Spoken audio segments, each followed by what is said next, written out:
Sergei Mavrodi, el hombre que estafó a decenas de millones de personas en más de 100 países y que aún después de ser capturado, condenado y encarcelado, su pirámide sobrevivió y sigue creciendo. Su creación, MMM o Triple M, fue tan gigantesca que hoy en día nadie sabe cuánta gente perdió dinero ni cuánto dinero desapareció. Este no es un simple esquema Ponzi. Este es el ecosistema Ponzi más grande de la historia humana. Bienvenidos a Triple M. Capítulo 1. El origen del monstruo. Antes de ser el rey de las pirámides, Sergei Mavrodi era un matemático ruso, graduado, un tipo frío, brillante, pero quebrado. A finales de los 80, creó una empresa legal de computadoras llamada Triple M, junto a su hermano, Vyacheslav, y una amiga en común, Olga Melnikova. Y sí, se llamaba Triple M por los apellidos Mavrodi, Melnikova. Y reitero que Triple M empezó siendo una empresa legal. Vendían computadoras y software en Moscú. Pero en 1992 hubo una crisis devastadora y la economía rusa colapsó. Los precios llegaron a subir hasta un 2500% al año. Las cuentas de ahorro fueron congeladas, los bancos quebraron, las pensiones desaparecieron. La gente veía cómo sus ahorros de toda la vida se evaporaban en cuestión de semanas. Y ahí, exactamente ahí, Mavrodi encontró su oportunidad. En abril de 1993, Triple M lanzó un nuevo producto: acciones internas, supuestamente respaldadas por inversiones secretas y acuerdos comerciales que no existían. Ellos prometían retornos garantizados del 30, 50 y hasta 100% al mes. Pero entonces vino el colapso psicológico del país. Los bancos no pagaban, el gobierno no pagaba, las empresas no pagaban. Pero Triple M sí pagaba siempre, rápido y en efectivo.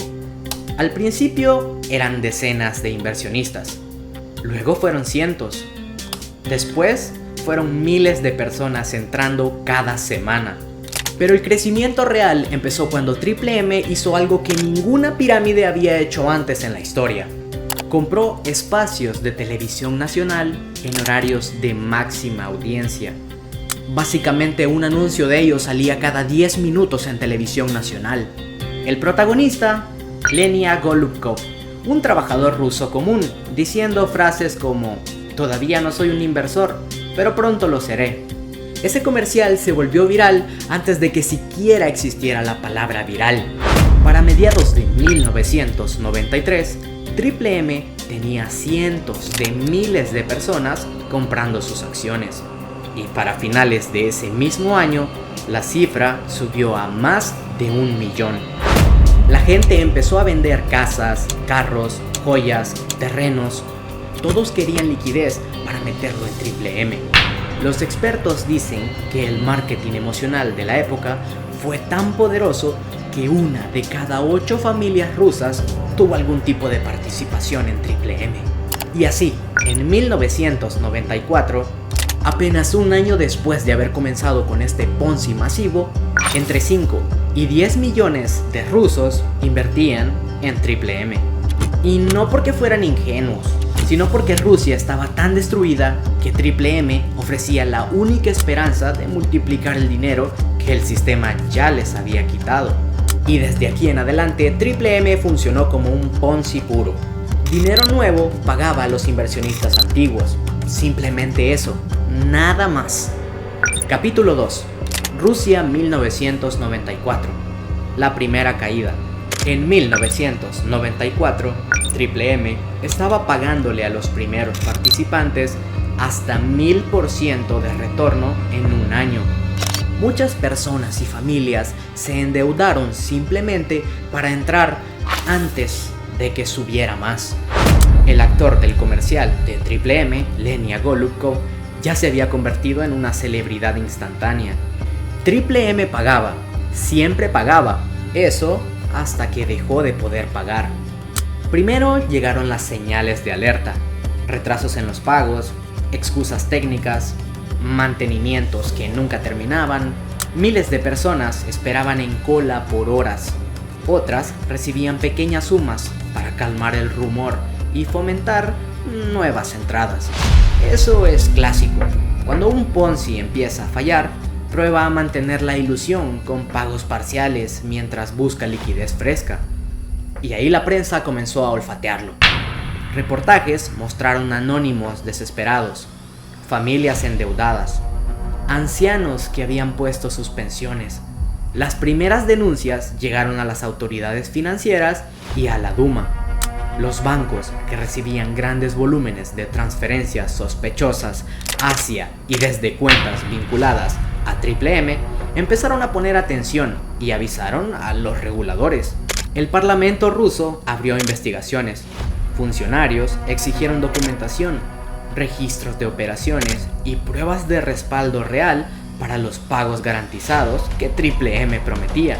Pero Triple M ni siquiera tenía libros contables que fueran consistentes.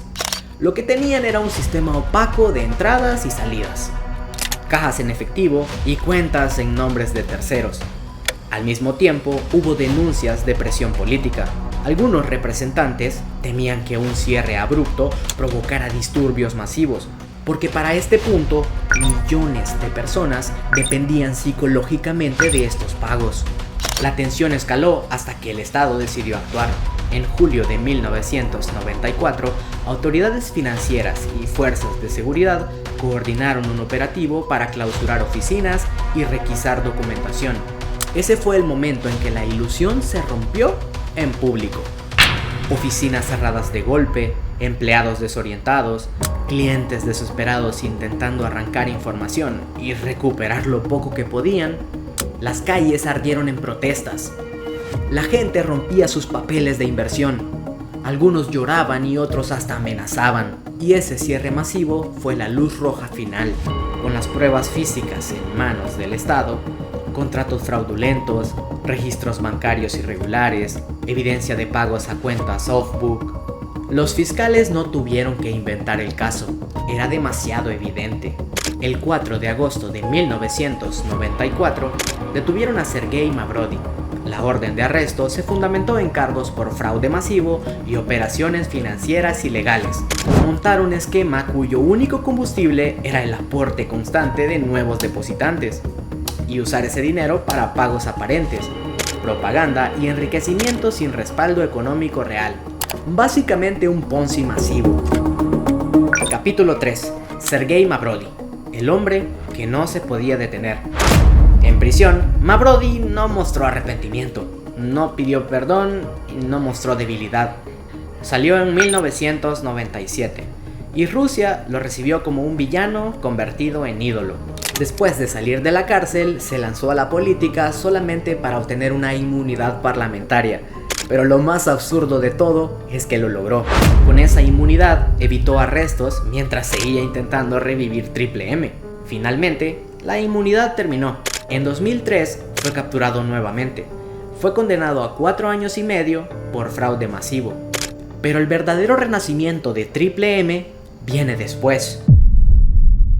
Capítulo 4. 2011. La resurrección de Triple M en Internet. El mundo pensaba que Triple M había muerto en los 90, hasta que en 2011, desde su apartamento en Moscú, Sergei Mavrodi lanzó Triple M 2011. Ya no eran acciones, ahora era una comunidad online, donde la gente ayudaba financieramente a otros miembros. Pagaban rendimientos del 20 hasta el 100% mensual, dependiendo del país. Era exactamente el mismo esquema Ponzi, pero ahora en Internet. Era totalmente global, con depósitos en criptomonedas, con marketing en redes sociales y sin ninguna regulación que lo pudiera detener. Aquí Mavrodi hizo una jugada muy ingeniosa. Se inventó algo que se llamaba el Mavro. Esta era una moneda ficticia que solo tenía valor dentro del sistema Triple M. No existía fuera, no estaba respaldada por nada, y lo peor es que Mavrodi controlaba su precio. Era la evolución perfecta del Ponzi clásico adaptado a Internet. Países confirmados donde Triple M renació entre 2011 y 2016. Rusia, China, India, Sudáfrica, Nigeria, Brasil, Pakistán, Bangladesh, Filipinas, México y más de 90 países más. En China, solo en 2015, Triple M tenía millones de participantes, esto según reportes de la CCTV. En Sudáfrica, el Banco Central declaró que los riesgos eran tan altos que el país entero estaba en peligro. El capítulo africano fue el más brutal de todos. En Nigeria, Triple M se volvió una salvación para millones de personas que no tenían acceso al sistema bancario. Las promesas eran del 30% mensual. En 2016, justo cuando la economía de Nigeria colapsó por la caída del petróleo, la gente empezó a meter todo su dinero. Por si no te estás dando cuenta, este esquema Ponzi fue tan famoso porque a lo largo de los años han habido tragedias económicas que hacían ver a Triple M como la solución mágica a todos los problemas. En diciembre de 2016, Triple M congeló todos los retiros. El país entró en pánico. Se reportaron protestas, disturbios y casos de suicidio ligados a la caída del esquema. Sí, lo que acabas de escuchar. En Sudáfrica, el esquema fue tan grande que el regulador financiero lo declaró amenaza nacional. Capítulo 5. La muerte del creador. El 26 de marzo de 2018, Sergei Mavrodi murió repentinamente en Moscú. Esto debido a un ataque cardíaco. Murió sin dinero, sin lujos, sin empresas, sin propiedades. Oficialmente vivía en un apartamento alquilado de una habitación. Pero lo que te va a volar la cabeza es lo siguiente. Triple M no murió con él. En cuestión de semanas aparecieron nuevas versiones. Triple M Global, Triple M Extra, Triple M Corporation, Triple M Brasil, Triple M Ghana. Cada una de estas era administrada por herederos o ex líderes locales. Y sí, a día de hoy todavía hay réplicas activas circulando por Telegram y WhatsApp. Capítulo 6. ¿Cuánto dinero se perdió realmente? Esta es la parte más oscura del documental, y los datos son verificables. El gobierno ruso estima que entre 5 y 15 millones de personas invirtieron en la Triple M original. Estudios independientes estiman que la pérdida total en los 90 superó los 10.000 millones ajustados a la inflación. En Sudáfrica, la caída de Triple M 2015 afectó a cientos de miles de personas. En Nigeria, la cifra estimada de afectados supera 3 millones de usuarios registrados. No existe un registro total, porque Triple M nunca fue una empresa formal en ningún país. Lo más realista, que dicen los economistas, es: Triple M pudo haber sido, combinando sus versiones, el Ponzi más grande en número de víctimas de toda la historia. Incluso más que Madoff. Incluso más que OneCoin. Capítulo 7. El colapso final. Triple M no colapsó una sola vez. Colapsó docenas de veces en diferentes países entre 2015 y 2018. Cada vez que se caía, simplemente renacía con otro nombre, con otro dominio, con otra moneda interna. Los Mavro, el token interno del sistema, cambiaba de valor según la voluntad de los administradores. Por eso, cuando Mavrodi murió, muchos líderes locales simplemente reiniciaron el sistema y retuvieron el dinero. Y los usuarios nunca recuperaron nada. Capítulo 8. El Ponzi que nunca murió. Triple M no es una empresa, no es un software, es una idea. Y esa idea se replica cada vez que un país entra en una crisis económica. En 2023 y 2024 resurgieron clones de Triple M en India, Ghana, Camerún, Nigeria y Bangladesh, todos usando la fórmula de Mavrodi, el Ponzi más grande de la historia que aún hoy sigue vivo. La única diferencia es que su creador ya no está.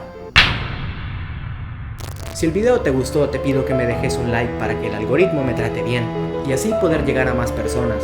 Te deseo un excelente día y nos vemos en la próxima.